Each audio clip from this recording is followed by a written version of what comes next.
जब शुभम दुबई में डॉक्टर बन गया तो इंडिया आने की तैयारी कर रहा था। शुभम काफ़ी खुश था इंडिया आने के लिए, क्योंकि इंडिया के दिल्ली एम्स में उसे बहुत अच्छे पोस्ट पर जॉब मिल गई थी। इंडिया में उसके दादा दादी, मम्मी पापा सब रहते थे और शुभम भी इंडिया में ही रहना चाहता था। शुभम अपने मम्मी पापा का इकलौता संतान था। शुभम की मम्मी पापा इंडिया में ही एक गांव में रहते थे। शुभम के पापा छोटा मोटा नौकरी किया करते थे।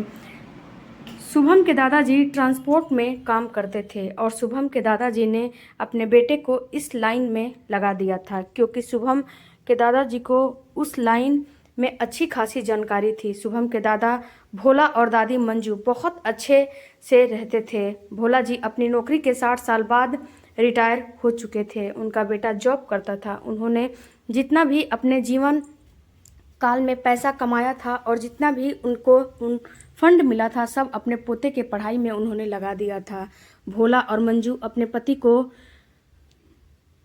भोला और मंजू अपने पोते को काफ़ी प्यार करते थे। भोला अपने पोते के लिए अपनी जान भी देने को तैयार थे और मंजू तो अपने पोते को अपने आँख से दूर नहीं होने देती थी। जब शुभम डॉक्टर की पढ़ाई करने के लिए विदेश जा रहा था तो भोला जी और मंजू जी काफ़ी रोने लगे थे कि बेटा तुम इंडिया में क्यों नहीं पढ़ाई कर ले रहे हो।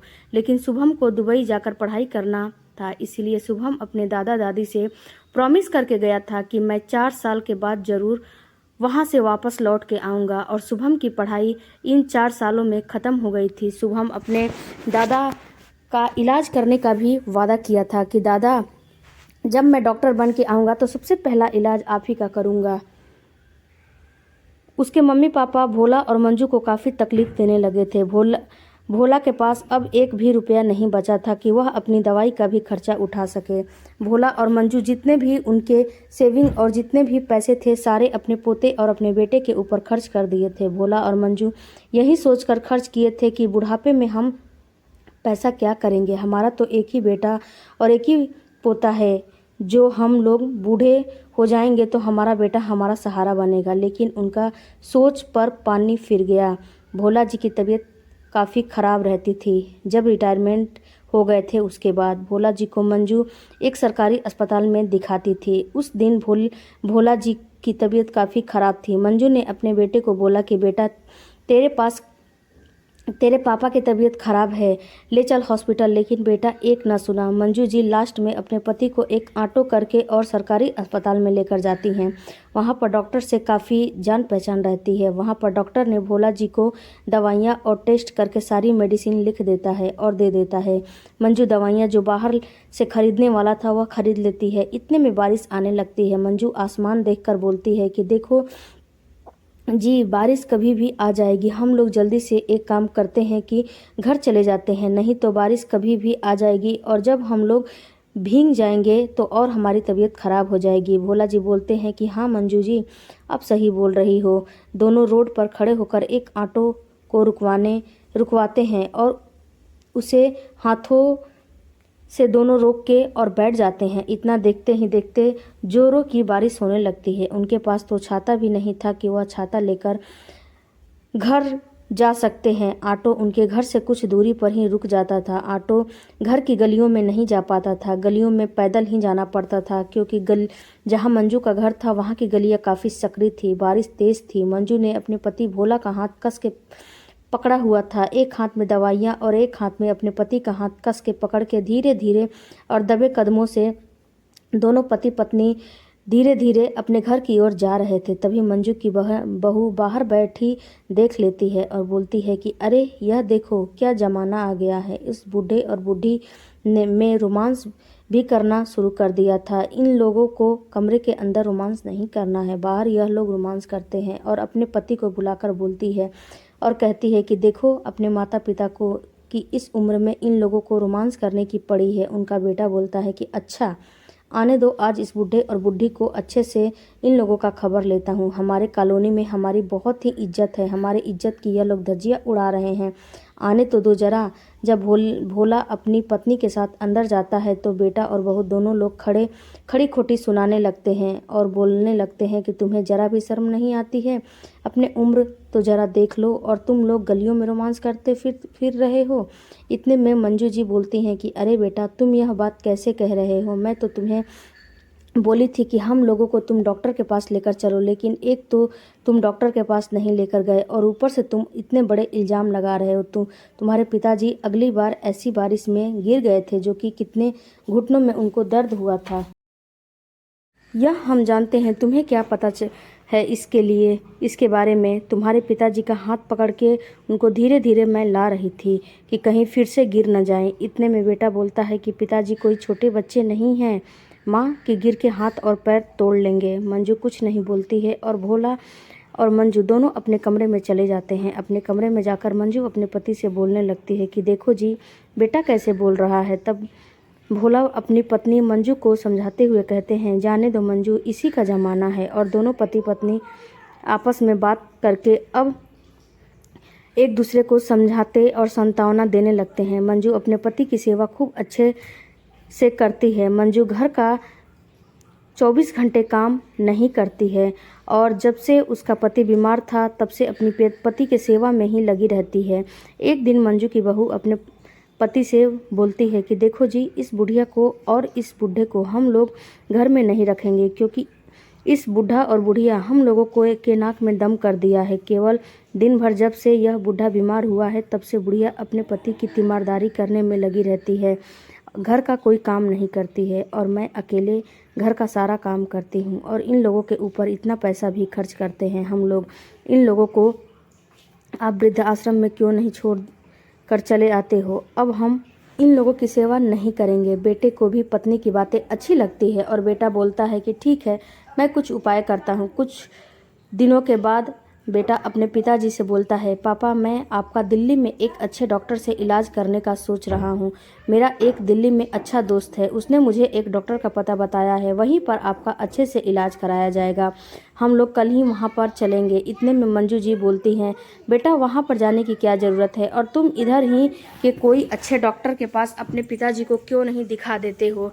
तब बेटा बोलता है कि माँ, तुम ये कैसी बात कह रही हो? पिताजी को अच्छे और बड़े हॉस्पिटल में इलाज कराएंगे तो सारी उनकी बीमारी ठीक हो जाएगी और पिताजी भी बिल्कुल पहले की तरह चलने फिरने लगेंगे। मंजू भी सोचती है कि शायद बेटा बदल रहा है और मंजू और उसका पति दोनों लोग खुश हो जाते हैं। बोलते हैं कि देखो जी, शायद हमारे बेटे की सद्बुद्धि भगवान ने दिया है और यह अपना बदलाव अपने में कर रहा है। अपने में बदलाव करने के लिए इसको थोड़ा टाइम देना चाहिए। लेकिन यह आने वाले संकटों से मंजू जी और भोला बिल्कुल अनजान थे। उन्हें नहीं पता था कि उनका बेटा उनके साथ क्या करने वाला है। दिल्ली जाने के लिए मंजू सारी तैयारी कर लेती है और बेटा बोलता है, माँ पिताजी के 2-4 कपड़े और अपना भी 2-4 कपड़े रख लेना, पता नहीं वहाँ पर कितने दिन लगेंगे। मंजू एक बैग तैयार कर लेती है और थोड़ा बहुत अपने पास पैसे भी रख लेती है जो उनके पास बचे खुचे पैसे रहते हैं।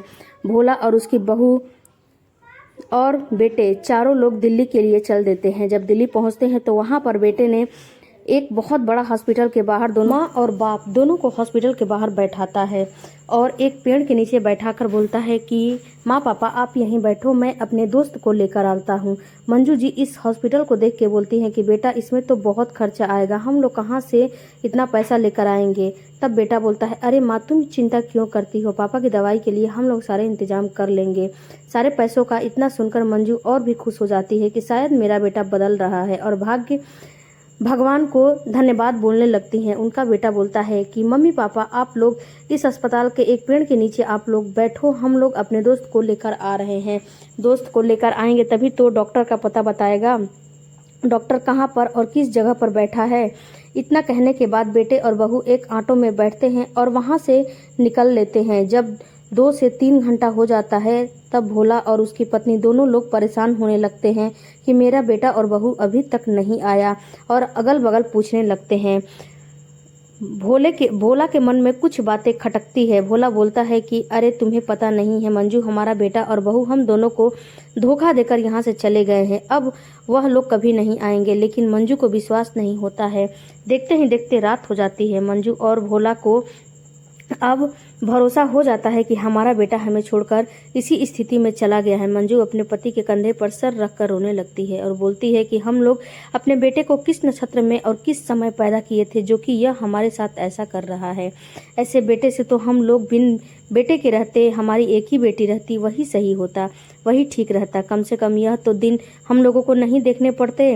इतना कहकर मंजू अपने पति के कंधे पर अपना सर रखकर रोए जा रही थी। भोला जी उनको चुप करा रहे थे। मंजू पास के ही एक ढाबा पर जाती है और कुछ पैसे देकर कुछ खाने पीने को लेकर आती है। मंजू और भोला अपने भूख को शांत कर लेते हैं एक कप चाय से, लेकिन ऐसा कितने दिनों तक चलता। उनके पास इतने सारे पैसे भी तो नहीं थे कि दोनों लोग अपना जीवन गुजर बसर कर सके। इस भीड़ भाड़ वाली जगह पर मंजू बोलती है कि इतनी भीड़ वाली जगह पर मेरा बेटा है, इसीलिए हम लोग को लेकर आया था कि यहाँ से हम लोग कभी भी गांव न जा पाएं, इस भीड़ में हम लोग कहीं खो जाएं। 3 से 4 दिन हो जाता है। भोला और मंजू बिन खाए पिए रहते हैं। एक दिन मंजू सामने के उस ढाबे वाले के पास जाती है और बोलती है, भैया हम दोनों बुढ़ा और बुढ़ी इस भीड़ वाली इलाके में कहाँ जाएंगे, हमारे पास इतने पैसे भी नहीं हैं। अगर तुम्हारे ढाबे पर कोई काम हो तो हमें बता दो, हम उस काम को अच्छे से करके और उसके बदले तुम हमें कुछ खाने को दे देना, और मुझे कुछ नहीं चाहिए। ढाबा वाला बहुत दयावान था। उसने बोला, ठीक है माँ जी, हम आपको कुछ काम दे देते हैं। ढाबे वाला ने उस मंजू को बर्तन धोने का काम दे दिया। मंजू जितना भी वहाँ पर ग्राहक आते थे उनके सारे जूठे बर्तन को साफ करती थी। उसके बदले उस ढाबे वाला उनको वहाँ पर एक छोटा सा कमरा रहने के लिए दे दिया था और उनका दोनों टाइम का खाना दे देता था। उसके अलावा उन्हें कुछ नहीं देता था। मंजू करती भी क्या करती, मंजू इसी में अपना ज़िंदगी गुजार रही थी। तब तक उनका बेटा भी, उनका पोता भी दिल्ली में वापस आ गया था और हॉस्पिटल के लिए होटल से तैयार होकर निकल रहा था। वह हॉस्पिटल जा रहा था अपनी गाड़ी में। उसी रास्ते में यह ढाबा पड़ा। अपनी गाड़ी से वह देखता है कि मेरे दादा और दादी के जैसे एक औरत वहाँ पर बर्तन धुल रही है। वह सोचता है कि यहाँ पर मेरी दादी है, लेकिन उसे विश्वास नहीं होता है। वह सोचता है कि मेरी दादी यहाँ पर क्या करेंगी। फिर अपनी गाड़ी को आगे बढ़ा लेता है, लेकिन उसका दिल मानने को तैयार नहीं होता है और बोलता है कि फिर से पीछे चलते हैं। गाड़ी को फिर से पीछे लेकर आता है और गाड़ी से उतर के ढाबे में जाता है। ढाबे में जाता है, वहाँ पर एक बूढ़ी औरत को बर्तन धुलते हुए देखा और एक जो वहाँ पर उस बूढ़े औरत को देखा तो उसने बोला कि दादी माँ को बुलाते ही जब दादी बोलता है तो बूढ़ी महिला बर्तन को छोड़कर अपने पोते को गले से लगा लेती है। वहाँ पर कुर्सी पर भोला जी बैठकर खांसते रहते हैं। यह हालत अपने दादा और अपने दादी का देखकर बहुत परेशान होकर रोने लगता है और बोलता है कि दादी, ऐसी हालत आपकी किसने की है। तब मंजू जी अपने सारी आप बीती अपने पोते को सुनाती हैं। पोते को सुनकर अपने मम्मी पापा की बातों पे बहुत गुस्सा आता है और पोता अपने गाड़ी में बैठाता है अपने दादा और दादी को और अस्पताल में लेकर जाता है। अस्पताल में लेकर जाने के बाद अपने दादा की इलाज करवाता है। कम से कम 8 से 10 दिनों तक उनका इलाज चलता है और वहीं पर होटल में अपने दादी और दादा को रखता है। वहाँ से शुभम अपने घर की ओर आता है। जब घर पर आता है तो अपने दादी के बारे में पूछता है और जब अपनी दादी के बारे में पूछता है अपने पापा मम्मी से तो वो लोग झूठ मूठ का बहाना बनाते हैं और बोलते हैं कि तुम्हारे दादा और दादी पता नहीं कहाँ घर छोड़कर चले गए हैं। शुभम काफ़ी पढ़ा लिखा था, उसको काफ़ी गुस्सा आ रहा था। अपने माँ बाप के इस हरकत को देखकर उसने अपने माँ बाप को शौक सिखाना चाहता था, सोच लिया था। उसने बोला कि माँ पापा, मैं आपको दुबई लेकर चलूँगा घुमाने के लिए, हमें वीज़ा मिला है। और यह कहकर दोनों को अपने गांव से एयरपोर्ट लेकर आता है। जब एयरपोर्ट पर आता है तो अपने मम्मी और पापा को बोलता है कि आप लोग थोड़ी देर यहाँ पर बैठो, मैं आता हूँ। और मम्मी पापा को एयरपोर्ट पर बैठाकर वह वहाँ से चला जाता है। शुभम निकल जाता है। जब शुभम वहाँ से निकल जाता है तब उसके मम्मी पापा काफ़ी घबराने लगते हैं। सुबह से शाम हो जाती है लेकिन शुभम वहाँ पर नहीं जाता है और जब नहीं जाता है तो उसके पापा फ़ोन करने लगते हैं। तब शुभम जाता है और बोलता है कि अपने मम्मी और पापा से कि दादा दादी के साथ आपने जो किया गलत काम किया है। आप खुद सोचो पापा कि आपके साथ मैंने ऐसा काम किया है तो आपको कितना बुरा लग रहा है। और अपने पापा और दादा दादी को तो देखने भी नहीं गए, लेने भी नहीं गए कि वह किस मुसीबत में होंगे और किसी मुसीबत में नहीं होंगे। मैं तो थोड़ी ही देर के लिए आपको छोड़कर गया तो आपको इतना बुरा लग रहा है, लेकिन आप सोचो कि आपने क्या किया दादा दादी के साथ। उसके मम्मी पापा दोनों अपने किए पर शर्मिंदा थे। उनको समझ आ गया था कि हम लोग क्या गलती किए हैं। उनको होटल लेकर आता है और उनके सामने अपने दादा दादी को लेकर आता है। दोनों शर्मिंदा होकर अपने सास ससुर और अपने मम्मी पापा से माफ़ी मांगने लगते हैं। मंजू और भोला दोनों माफ़ कर देते हैं और चारों लोग अच्छे से गांव जाके रहने लगते हैं। शुभम ने अपने मम्मी पापा को बहुत ही चालाकी से और बहुत ही अच्छे से और बुद्धिमानी से उन्हीं की भाषा में उनको शौक सिखा दिया था। दोस्तों, आप लोगों को यह कहानी कैसी लगी मुझे कमेंट करके ज़रूर बताइएगा। यह वीडियो अच्छा लगे तो चैनल को भी ज़रूर सब्सक्राइब कीजिएगा। और दोस्तों, आप लोग चैनल को नहीं सब्सक्राइब कर रहे हैं, प्लीज़ सब्सक्राइब करिए। अगले वीडियो में मिलते हैं।